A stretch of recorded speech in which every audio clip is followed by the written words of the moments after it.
Some advanced innovations were designed to work or look one way yet wound up getting changed. On different occasions, they were designed for specific purposes yet were eventually utilized in various ways.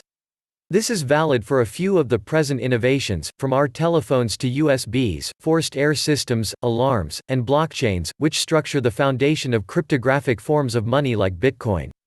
Most were not designed for the utilizations they have today. Also, those that were didn't wind up as proposed. 10. The USB was supposed to be flippable. The average person requires 2 to 3 tries to insert a USB into his computer. Ajay Bhatt, the inventor of the USB, was aware of this problem when he created the USB. He tried to avoid this by making the product flippable. That is, the USB could be inserted either way, the sort of thing we are seeing with USB Type-C.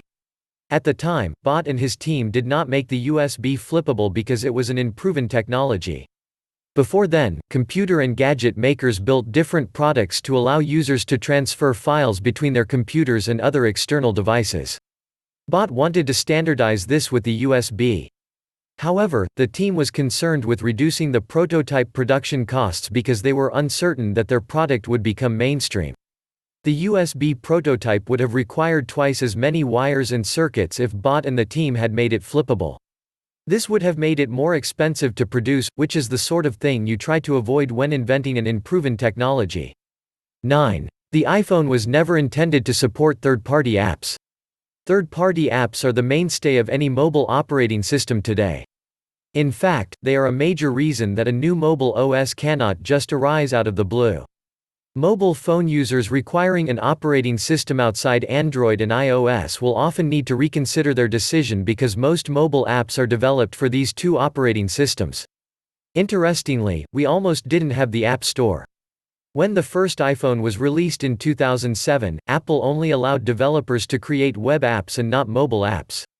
The web apps opened by default in Apple's Safari browser. However, Apple started to reconsider its decision after developers raised concerns about creating web apps instead of mobile apps. iPhone users also started to jailbreak their phones as they demanded more functionality, which could only be provided by mobile apps. Steve Jobs initially resisted the attempt to switch to mobile apps, even after several Apple executives saw the change as inevitable. Jobs was concerned about the quality of third-party apps.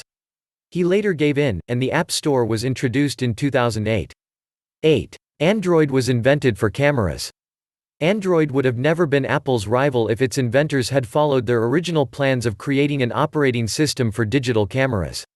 Android was founded in 2003 by a 4-man team trying to develop an operating system for digital cameras. The OS would have allowed photographers to connect their cameras to their PCs without any cables or to the cloud where they saved their photos. The inventors maintained this vision until they started seeking funding from investors in 2004. They realized that the digital camera market was in decline. At the same time, sales of smartphones were going up. So they switched to developing their OS for smartphones. Android was later acquired by Google, which turned it into freeware for smartphone makers. 7. The microphone was supposed to be a hearing aid. The first microphone was invented by Emil Berliner in 1877. As with many other inventions, Berliner was not the only person working on developing the microphone at the time.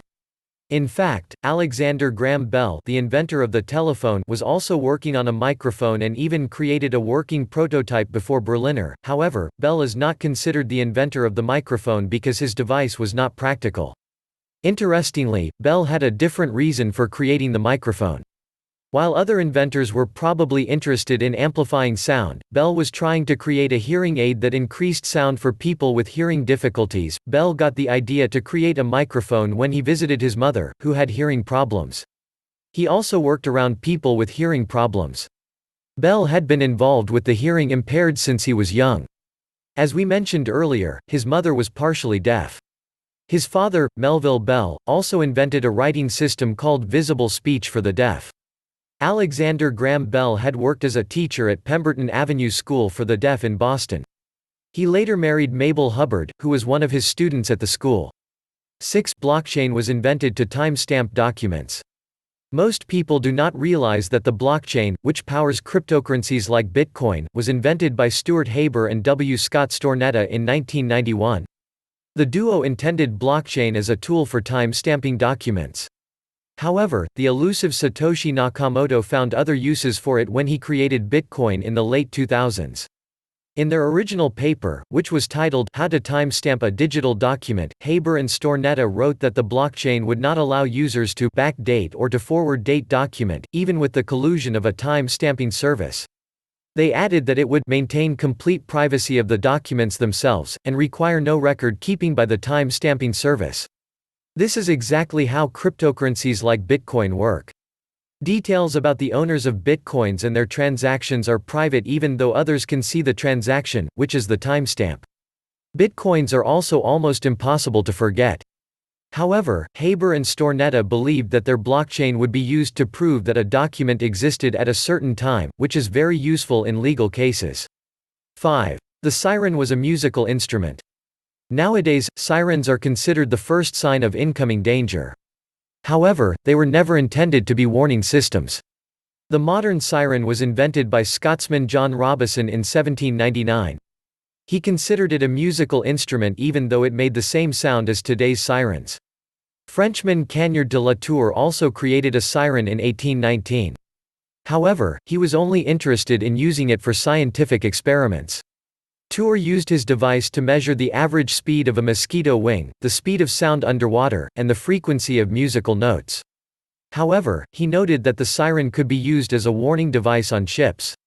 These devices only became warning signals during World War II when the British government used them to alert their people of German attacks.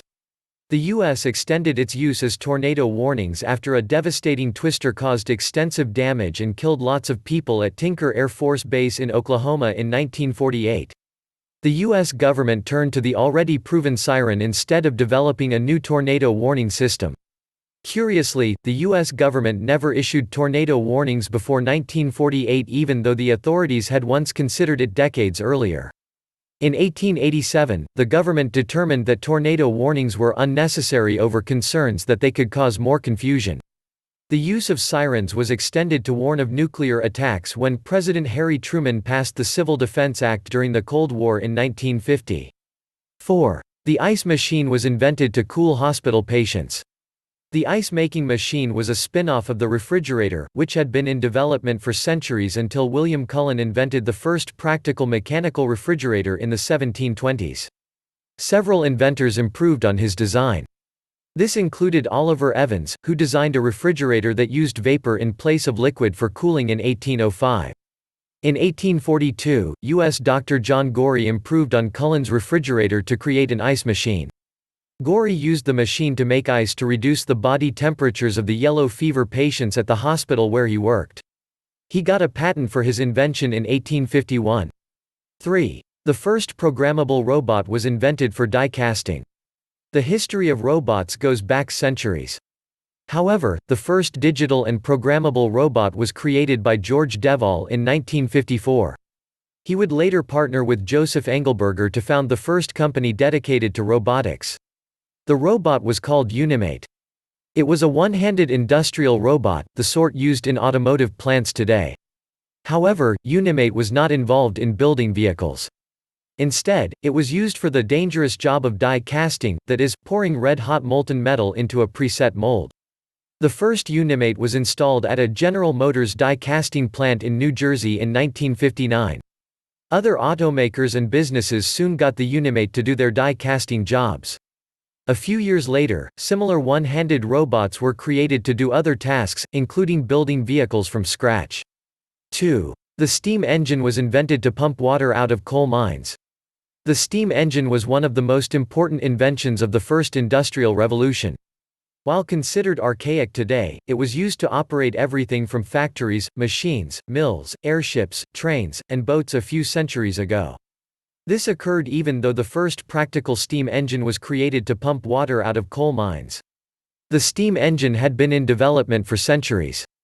However, like robots, early steam engines were not feasible to use. The first practical steam engine, which is actually considered a steam-operated machine and not an engine, was developed by Geronimo de Ions in 1606. Ions created his steam machine to pump water out of coal mines. Ions's machine was not very efficient. In 1698, Thomas Savery stepped in to create what is considered the first steam engine. Like Irons, Savery developed his machine to pump water out of coal mines. However, his machine was not perfect, either. It could only pump water from shallow mines and was susceptible to exploding without notice. In 1711, Thomas Newcomen improved on the steam engine to pump water from deep mines. His invention was inefficient even though it worked. In 1765, James Watt improved on Newcomen's engine to develop an efficient steam engine. Watt's steam engine soon found use in powering factories and, later, vehicles. 1. The first air conditioner was intended to cool a printing plant. Willis Carrier invented the first practical air conditioner in 1902. Like the ice machine, the air conditioner was a spin-off of the refrigerator. Prospective inventors of the air conditioner were actually working on refrigerators when they discovered its air conditioning properties. As mentioned earlier, Gorey created the ice machine. He later improved it to develop a cooling system that worked as an air conditioner even though it was based on the principle of the refrigerator. However, he is not considered the inventor of the air conditioner because his invention was not practical. In 1902, executives from Sackett-Wilhelm's Lithographing and Publishing Company in Brooklyn, New York, requested a cooling system from Carrier for their factory. The inside of their factory often became humid, which destroyed the colors used for printing. Carrier got to work, and the result is considered the first air conditioner. We're at the end of this video. If you like the video, don't forget to comment, like the video and subscribe to the channel.